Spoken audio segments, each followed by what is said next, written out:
Hello అండి, నేను మీ నాగభూషణం. నేను ఇప్పుడు మీకు చూపిస్తున్న చీర వచ్చేసి లెవెండర్ కలర్ అండి.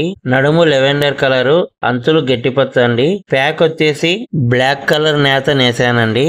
చీర కలర్ కాంబినేషన్ చాలా చక్కగా కుదిరిందండి. అంచులు గట్టిపచ్చ, నడుము లెవెండర్ కలర్ తో చీర చాలా బాగుంది. పూర్తయిన చీరను మర్చేసే ప్రాసెస్ అండి మీకు ఇప్పుడు చూపిస్తున్నది. నేను మగ్గం నేసినప్పుడు పోగు ఎప్పుడైనా తెగిపోయి ఉంటుంది. అలా తెగిపోయిన పోగులు తొక్కులు చీరలో దిగువ వైపున ఏలబడిపోయి ఉంటాయండి. చీర మర్చేసేటప్పుడు నేను చక్కగా అవన్నీ నీట్ గా రిమూవ్ చేసుకుంటానన్నమాట. అలా చేసుకుంటేనే చీర క్వాంటిటీ బాగుంటుంది.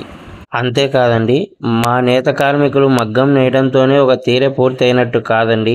మగ్గంలో చీర నేయటం పూర్తయిన తర్వాత చీర మర్చేసేటప్పుడు చాలా జాగ్రత్తలు తీసుకుంటామండి. చీరను తయారు చేసే మా నేతన్నలు ధోని నుండి చీరను వేరు చేసేటప్పుడు చాలా నైపుణ్యంతో మడతలు పెడతామండి. ఆ మడతలు పెట్టడం వల్ల కూడా చీర చాలా అందంగా తయారవుతుంది. ఒక చీరను ఇంత చక్కగా తయారు చేస్తున్న మా నేతన్నలకు కాస్త సపోర్ట్ చేయండి. మా వీడియో నచ్చితే లైక్ చేయండి, షేర్ చేయండి, కామెంట్ చేయండి. మా ఛానల్ ని సబ్స్క్రైబ్ చేసుకోవడం మాత్రం మర్చిపోకండి. నమస్తే అండి.